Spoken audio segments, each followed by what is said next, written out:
Harikumar കോയിക്കലിനെ NSS സെക്രട്ടറിയായി തെരഞ്ഞെടുത്തു. ശാരീരിക അസ്വസ്ഥതകളെ തുടർന്ന് ജനറൽ സെക്രട്ടറി സുകുമാരൻ നായർ ചികിത്സയിൽ തുടരുന്നതിനിടെയാണ് തീരുമാനം. ഭരണകാര്യത്തിൽ ജനറൽ സെക്രട്ടറിയെ സഹായിക്കാനാണ് സെക്രട്ടറിയെ നിയമിച്ചത്.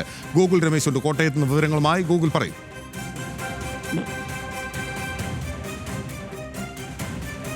ഹരികുമാർ കോയിക്കലിനെ സെക്രട്ടറി ആയിട്ട് അല്ലെങ്കിൽ സമുദായ സെക്രട്ടറി ആയിട്ട് നിയമിക്കാനായിട്ട് തീരുമാനമായിരുന്നത്. നിലവിൽ general secretary G. Sukumaran Nair അദ്ദേഹം ശാരീരിക അസ്വസ്ഥതകളെ തുടർന്ന് പെരുന്ന മെഡിക്കൽ മിഷൻ ആശുപത്രിയിൽ ചികിത്സയിൽ തുടരുകയാണ്. അദ്ദേഹത്തിന് ഇനിയും മാസങ്ങളോളം വിശ്രമം ഡോക്ടർമാർ നിർദ്ദേശിച്ചിരിക്കുന്ന ഒരു സാഹചര്യം കൂടിയിട്ടുണ്ട്. ആ സാഹചര്യത്തിലാണ് ഭരണകാര്യങ്ങളിൽ ജനറൽ സെക്രട്ടറിയെ സഹായിക്കുക എന്നുള്ളൊരു ഉത്തരവാദിത്തത്തിന്മേൽ സെക്രട്ടറി പദവിയിലേക്ക് ഹരികുമാർ കോയിക്കലിനെ നിലവിൽ ബോർഡ് നിയമിച്ചിരിക്കുന്നത്. മുമ്പ് ഈ പദവി ഒഴിഞ്ഞു കിടക്കുകയായിരുന്നു, അല്ലെങ്കിൽ ഒരു സെക്രട്ടറി എന്നുള്ള പദവി NSSന് ഉണ്ടായിരുന്നില്ല. പ്രത്യേകിച്ച് നേരത്തെ ഒരു തവണ ഉണ്ടായിരുന്നത് അത് നാരായണ പണിക്കർ ജനറൽ സെക്രട്ടറി ആയിരുന്ന സമയത്താണ്. അന്ന് ഇപ്പോഴത്തെ ജനറൽ സെക്രട്ടറി ആയിരുന്ന സുകുമാരൻ നായർ ആയിരുന്നു സെക്രട്ടറി പദവിയിൽ ഉണ്ടായിരുന്നത്. അതിനുശേഷം G. സുകുമാരൻ നായർ ജനറൽ സെക്രട്ടറിയായി ഉയർന്നതിന് ശേഷം ആ ഒരു സെക്രട്ടറി എന്നുള്ള പദവിയിൽ മറ്റാരെയും ഇതുവരെ ഉണ്ടായിരുന്നില്ല. അതിനുശേഷമാണ്, അല്ലെങ്കിൽ ഏറെ നാളുകൾക്ക് ശേഷമാണ് ആ പദവിയിലേക്ക് വീണ്ടും ഒരാളെ കൊണ്ടുവന്നിരിക്കുന്നത്. നിലവിൽ ചങ്ങനാശ്ശേരി പെരുന്ന സ്വദേശിയാണ് ഹരികുമാർ കോയിക്കൽ. അദ്ദേഹത്തിന്റെ ഔദ്യോഗിക പ്രവർത്തനം, അല്ലെങ്കിൽ ആ സ്ഥാനത്ത് നിന്നുള്ള പ്രവർത്തനങ്ങൾ അടുത്ത ദിവസം തന്നെ തുടങ്ങുമെന്നാണ് NSS വൃത്തങ്ങൾ അറിയിച്ചിരിക്കുന്നത്.